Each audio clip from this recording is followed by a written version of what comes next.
महाबली भीमसेन। भीमसेन कुंती का दूसरा पुत्र था। इसका जन्म पवन देवता के संयोग से हुआ था। इसी कारण इसमें पवन की सी शक्ति थी। इसके उदर में वृक नामक तीक्ष्ण अग्नि थी।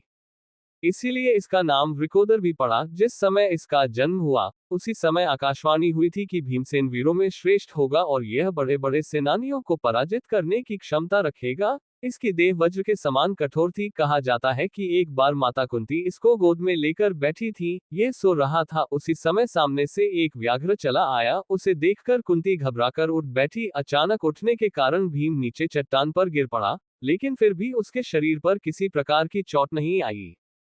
वह बचपन में ही इतना पराक्रमी था कि मोटे तने वाले पेड़ों को अकेला ही हिला दिया करता था। जब कौरव वाटिका में खेलने जाते थे तो वह भी वहां पहुंच जाता था और पेड़ों पर चढ़े हुए कौरवों को पेड़ हिलाकर नीचे गिरा दिया करता था। विशेष रूप से दुर्योधन को वह बहुत ही परेशान किया करता था। इसी से दुर्योधन तथा अन्य कौरव उससे बड़ी ईर्ष्या करते थे। इसी ईर्ष्या के कारण दुर्योधन ने तो एक बार उसे मारने के लिए मिठाई में विष मिलाकर उसको खिला दिया था। इसके पश्चात दुर्योधन उसको बहकाकर जल क्रीड़ा करने ले गया। जल के भीतर ही भीम बेहोश हो गया और पानी में डूब गया। दुर्योधन ने और ऊपर से एक लात मार दी। पाताल में जाकर वह नागकुमारी के ऊपर गिरा तो उन्होंने उसको डस लिया। इससे उसका पहले का विष उतर गया, क्योंकि एक विष दूसरे विष का असर मिटाता है। जब विष उतरने के पश्चात उसकी बेहोशी टूटी तो वह वहां नागकुमारों को मारने पीटने लगा। उन्होंने जाकर नागराज वासुकी से शिकायत की। नागराज ने भीमसेन को पहचान लिया और उसकी अच्छी तरह आवभगत की। नागों ने उसको अमृत दिया, जिसे पीकर वह वहां 8 दिन तक सोता रहा और फिर उठकर अपने भाइयों के पास आ गया। जब दुर्योधन का यह उपाय भी निष्फल चला गया तो लाक्षागृह में उसने भीम तथा अन्य पांडवों को मारना चाहा, लेकिन ये कुचक्र भी बेकार चला गया। सभी पांडव सुरंग बनाकर आग लगने से पहले ही उस ग्रह से निकल गए थे। फिर अंत में महायुद्ध के समय दुर्योधन ने उसको मारना चाहा था। पुरानी ईर्ष्या के कारण ही तो उसने अपने साथ द्वंद्व युद्ध करने के लिए उसको छांटा था, लेकिन वहां भी उसका इरादा पूरा नहीं हो सका। भीमसेन ने आखिर उसका काम तमाम कर ही डाला। हाँ, यह अवश्य है कि यदि कृष्ण तरकीब नहीं बताते तो शायद दुर्योधन को पराजित करना बहुत कठिन पड़ता। दुर्योधन भी तो बलदाव का शिष्य था। भीमसेन के पराक्रम का दूसरा उदाहरण हमें उस समय मिलता है जब वह राक्षस हिडिंब के साथ द्वंद्व युद्ध करता है। हिडिंब बड़ा ही भयानक और पराक्रमी राक्षस था। ये भीमसेन के ही बस की बात थी कि उसको पराजित करके उसकी बहन हिडिंबा से शादी कर ली। पहले तो कुंती ने इस शादी के लिए आज्ञा नहीं दी, लेकिन हिडिंबा के प्रार्थना करने पर भीम को अनुमति मिल गई। शर्त यह थी कि एक पुत्र होते तक ही भीम उसके साथ रहेगा। घटोत्कच भी इतना पराक्रमी था कि एक बार तो इसने कौरव सेना के छक्के छुड़ा दिए थे। उसने आकाश में आग बरसाना प्रारंभ कर दिया था। कौरव सेना का उसने इतना भीषण विनाश किया कि कर्ण को आखिरकार उसके ऊपर इंद्र की दी हुई अमोघ शक्ति छोड़नी पड़ी। तब वह मरा। साधारण अस्त्र शस्त्र तो उसका कुछ भी नहीं बिगाड़ पाए। हिडिंब राक्षस ने बाद में कितनी ही बार भीमसेन से बदला लेने की कोशिश की, लेकिन उसका सारा प्रयत्न निष्फल गया था। जिन राक्षसों को भी वह भेजता था उन्हें ही भीम मार डालता था। एक चिक्रा नगरी में रहते समय उसने बक नामक राक्षस को मारा था और इस तरह वहां के निवासियों के संकट का निवारण किया था।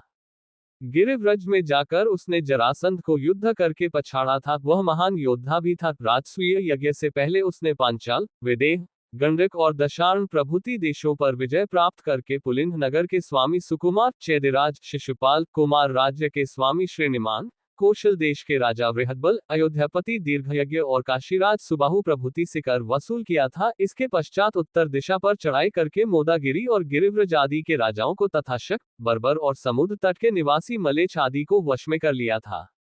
भीमसेन बड़े ही क्रोधी स्वभाव का था। धैर्य उसमें अधिक नहीं था। परिस्थिति की गंभीरता को भी वह अधिक नहीं समझता था। जुए में सब कुछ हार चुकने के पश्चात जिस समय युधिष्ठिर चुपचाप बैठे थे और द्रौपदी का भरी सभा में अपमान किया जा रहा था तो भीमसेन से रहा नहीं गया। जब दुर्योधन ने द्रौपदी को बिठाने के लिए अपनी जांघ खोली तो भीमसेन ने पुकार कर कहा, हे दुष्ट दुर्योधन, मैं युद्ध में तेरी इस जांघ को तोड़ूंगा। इसी प्रकार दुःशासन से भी उसने कहा था कि दुःशासन, आज तू हमारी पत्नी द्रौपदी को नंगी करके उसका अपमान करना चाहता है, लेकिन मैं प्रतिज्ञा करता हूं कि इसके बदले तेरा सीना फाड़कर उसके भीतर से रक्त को समर भूमि में पीऊंगा। भीम ने अपने दोनों प्रतिज्ञाओं को पूरा किया। शासन उसी के हाथ से मारा गया था, उसके रक्त से उसने द्रौपदी के केशों को भिगोया था। बड़ी ही क्रूर प्रवृत्ति वाला था भीम। एक बार निश्चय कर लेने के पश्चात शत्रु के प्रति दया का भाव उसके हृदय में कभी नहीं आता था। अर्जुन और युधिष्ठिर की तरह वह कभी स्वजनों की मृत्यु पर दुखी नहीं हुआ। वह प्रारंभ से कौरवों को दुष्ट हृदय समझता था और अंत तक उसकी घृणा उनके प्रति बना रही। उसके चरित्र में दार्शनिकता बिल्कुल नहीं थी, वह तो कार्य करना जानता था। उसके आगे या पीछे सोचना उसे नहीं भाता था। अपने भी युधिष्ठिर का वह आज्ञाकारी सेवक था, उसका विरोध उसने जीवन में कभी नहीं किया। अग्रज में उचित अनुचित जो कुछ भी किया, उसे ही भीम ने स्वीकार कर लिया। कठिन से कठिन परिस्थिति के सामने भी झुकना वह नहीं जानता था। वनवास के समय एक दिन द्रौपदी के सामने हवा से उड़कर एक फूल आ गिरा था। उसकी सुगंध की ओर आकर्षित होकर द्रौपदी ने भीमसेन से वैसे ही और फूल लाने के लिए कहा। यद्यपि वह उन फूलों का उत्पत्ति स्थल नहीं जानता था, लेकिन उनकी खोज में निकल पड़ा। रास्ते में हनुमान जी से भेंट हो गई। उनको न पहचान कर उसने उनके साथ एक साधारण बंदर का सा व्यवहार किया। जब हनुमान जी ने अपना वास्तविक रूप दिखाया, तब उसने उनको प्रणाम किया। इसके पश्चात उनसे पूछकर वह कुबेर के बगीचे में पहुंचा, जहां द्रौपदी के बताए वैसे अनेक फूल खिल रहे थे। बागवानों ने मना किया और कुबेर के नाम की धमकी भी दी, लेकिन वह माना नहीं और वहां से बहुत से फूल तोड़कर द्रौपदी के पास ले आया।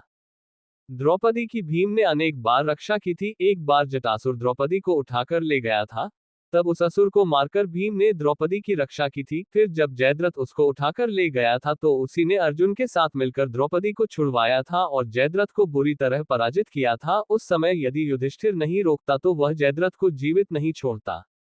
अज्ञातवास के समय भी भीम ने अपना पराक्रम दिखाया। वह उस समय वल्लभ नामधारी रसोइया था। द्रौपदी का नाम सैरंध्री था। राजा विराट का सेनापति और साला कीचक द्रौपदी को बड़ा तंग करता था। उससे क्रुद्ध होकर वल्लभ नामधारी भीम ने कीचक को मार डाला था। वह द्रौपदी की करुण अवस्था देख नहीं सका था, इसीलिए भावावेश में आकर इस काम को कर गया था। वैसे देखा जाए तो अज्ञातवास के समय ये करना उचित नहीं था। दूसरे दिन जब सुशर्मा ने विराट के ऊपर आक्रमण कर दिया था, तो विराट उससे सामना करने गए थे। उस समय सुशर्मा के सैनिकों ने विराट को बंदी बना लिया था। जब भीम को ये पता चला तो भाइयों को लेकर वह युद्धस्थल पहुंचा और उसने सुशर्मा को बुरी तरह मारकर राजा विराट को मुक्त करा लिया। भीम के पराक्रम के संबंध में धृतराष्ट्र के वाक्य सुनने योग्य हैं। धृतराष्ट्र ने इसके पराक्रम से भयभीत होकर एक बार कहा था, भीमसेन के भय के मारे मुझे रात को नींद नहीं आती। इंद्रतुल्य तेजस्वी भीम का सामना कर सकने वाला एक आदमी भी मुझे अपनी ओर दिखाई नहीं पड़ता। वह बड़ा उत्साही, क्रोधी, उद्दंड, टेढ़ी नजर से देखने वाला और कठोर स्वर वाला है। न तो वह कभी साधारण रूप में हंसी दिल्लगी करता है और न कभी वैर को ही भूलता है। एकाएक वह कुछ भी कर बैठता है। अपने प्रतिशोध की आग को शांत करने के लिए वह कठिन से कठिन और क्रूर से क्रूर कार्य करने को तत्पर हो जाता है। उससे मेरे पुत्रों को बड़ा भय है। व्यास जी ने मुझे बताया है कि अद्वितीय शूर और बली भीमसेन गोरे रंग का, ताड़ के वृक्ष जैसा ऊंचा है। वह वेग में घोड़े से और बल में हाथी से बढ़कर है। धृतराष्ट्र के इस कथन से भीम के चरित्र पर काफी प्रकाश पड़ता है। ये तो उसके बारे में सत्य है कि भावावेश ही उसमें अधिक था, बुद्धि का प्रयोग वह कम ही करता था। यद्यपि वनवास भोगने के लिए वह अग्रज के साथ कष्टपूर्ण जीवन बिताता रहा, लेकिन जब उसको युधिष्ठिर पर क्रोध आया तो वह बिना किसी हिचकिचाहट के कहने लगा, भाई राजा, लोग जो धन आपको भेंट में दे गए थे, वह सब आपने दांव पर लगा दिया। धन धान्य को ही नहीं, बल्कि हम सभी को भी आपने जुए में दांव पर लगा दिया। आपकी इस सारी बात को मैंने चुपचाप सह लिया, और वह भी इसलिए कि आप हमारे अग्रज हैं। लेकिन अब द्रौपदी को इस तरह भरी सभा में अपमानित होते मैं नहीं देख सकता। आप इसे चुपचाप बैठकर सह रहे हैं। क्या आपका हृदय नहीं है? जुआरियों के घर में वेश्याएं होती हैं, उन्हें भी वे दांव पर नहीं लगाते। लेकिन आपका व्यवहार तो निराला है, जो आपने अपनी पत्नी तक को अपमानित होने के लिए दांव पर लगा दिया है। मैं इसको कभी सहन नहीं कर सकता। जिन हाथों से आपने ये जुआ खेला है और यह सर्वनाश किया है, उन्हीं को मैं जला दूंगा। ये कहकर उसने सहदेव को आग लाने के लिए आज्ञा दी। वह सचमुच ही युधिष्ठिर के हाथों को जलाने के लिए उतारू हो गया था। यह उसका भावावेश ही था।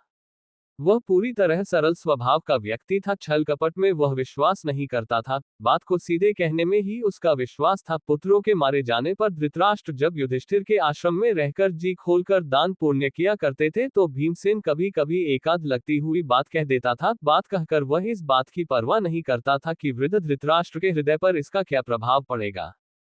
इस तरह हम देखते हैं कि भीमसेन के चरित्र की महानता उसकी सरल हृदयता में है। उसका पराक्रम तो बड़े बड़े योद्धाओं को चकित कर देता है। 8 बार उसने द्रोणाचार्य के रथों को उठाकर तोड़ डाला था। जब कभी वह सेना के बीच मारकाट करता निकल जाता था तो ऐसा लगता था मानो कोई सिंह साधारण प्राणियों के बीच घुस आया हो। अपनी गदा के प्रहारों से वह कुछ ही क्षणों में असंख्य सैनिकों को पृथ्वी पर सुला देता था।